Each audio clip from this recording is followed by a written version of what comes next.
আসতেছিলাম আর আমার মাকে বলতেছিলাম, মা বাচ্চারা মরে যাচ্ছে মা। এখান থেকে প্রায় সময় অনেক বিমান আসে যায়, অনেক প্রশিক্ষণ বিমান অনেক আসে যায়, কানে অনেক শব্দ হয়। তো কালকে যখন এখানে জিনিসটা আসছিল, এত জোরে সাউন্ড আপনারা জাস্ট কল্পনা করতে পারবেন না, মানুষের কানের পর্দা ফেটে যাচ্ছিল। জিনিসটা আমি জাস্ট 5 সেকেন্ডের মধ্যে দেখি এখানে এসে পড়ছে।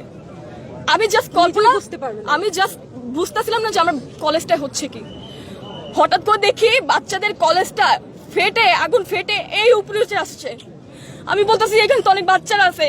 আমি দৌড় দিয়ে এখানে আসতেছিলাম আর আমার মাকে বলতেছিলাম, মা বাচ্চারা মরে যাচ্ছে মা।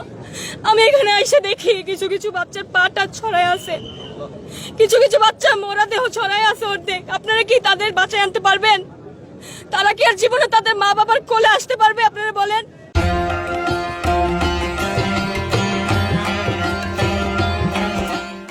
কালকে এখানে আমাদের একটা সময় ছুটি হয়, মনে করেন 12:40 বা 50-এর দিকে এখানে হয়তো এই ধ্বংসটা হয়েছে। তো আমি যখন সামনের দিকে আসি, অনেক বাচ্চাদের মরদেহ আমি সবসময় ফোনে দেখছি, খবরে দেখছি। আমি কখনো কল্পনা করি না যে চোখের সামনে আমাকে এইগুলো দেখতে হবে। দেখতেছিলাম বাচ্চারা নিজের শরীর চামড়া পুড়ে যাচ্ছে, সেই অবস্থায় হাঁটতেছে, জানের ভিক্ষা করতেছে, আমাকে কেউ বাঁচাও। সেই অবস্থায় বাচ্চারা হাঁটতেছে। বুঝেন আপনারা? কেউ বলতে পারবেন? বড়রা যখন মারা যায়, হ্যাঁ ওইটা একটু হলেও কম কষ্ট লাগে, কিন্তু ছোট ছোট যে বাচ্চারা মারা গেছে। কিন্তু আপনারাও জানেন যে বিমান যে ধ্বংস হয়েছে তার ভিতরে কত ধরনের ইঞ্জিন থাকে, কত কেমিক্যাল বা অনেক পুরাতন, প্লাস কত ধরনের ইঞ্জিন বা কত কিছু থাকে, আপনারাও জানেন, তাই না? তো এটা তো স্বাভাবিক কোনো আগুন ছিল না। এটা যে ধ্বংস হয়েছে এখানে পড়ছে, এটা স্বাভাবিক ছিল না। এইটা চারদিকে ছড়ে পড়ছে। সেই মুহূর্তে স্টুডেন্টদের ছুটি ছিল, তারা বাসা যাচ্ছিল। এই যে আমাদের যে রাস্তাটা দেখতে পাচ্ছেন, এখানে স্টুডেন্টরা তারা প্রায় হেঁটে হেঁটে যাচ্ছে। কে বা বুঝতে পারছিল জিনিসটা কি আস্তে আস্তে হয়েছিল? সাথে 2 মিনিট আগেও যেখানে বাচ্চারা ভাবছিল যে আমি বাসায় যাবো, আম্মুর সাথে দেখা করবো বা আব্বুর সাথে দেখা করবো, বাসায় যাবো, আমার পড়া আছে বা এরকম কিছু, সেই মুহূর্তে 2টা সেকেন্ডও লাগে নাই বাচ্চাদের জানগুলো যেতে। আপনারা কি বলতে পারবেন এই ধরনের এরিয়াতে কেন এগুলো প্রশিক্ষণ দেওয়া হয়? কোন দেশে বসবাস করছি? আমি কালকে কার ব্লেম দিব আমি বুঝতে পারতেছিলাম না। যে ছড়াচ্ছেন এটা 2013 সালের বিমান, আসলে সেটা না, সেটা হচ্ছে 1966 সালের বিমান।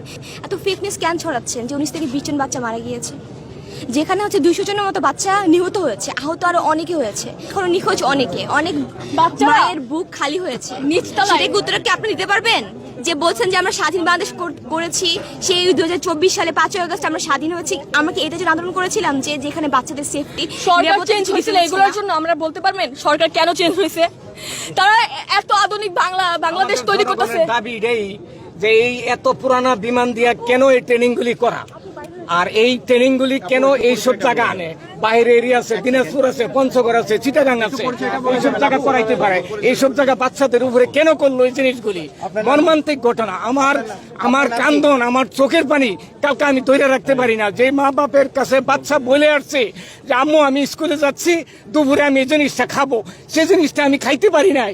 আর এই বাচ্চা মিলিটারির ভিতরে এই বিমান এইভাবে পইরা বাচ্চাগুলি ধ্বংস হয়ে গেছে। কারো সর নাই, কারো এই প্যান পুইরা যে চামড়ার সাথে লাগিয়া রয়েছে। এইসব ঘটনা চোখের সামনে কে ধৈর্য থাকতে পারবে? আর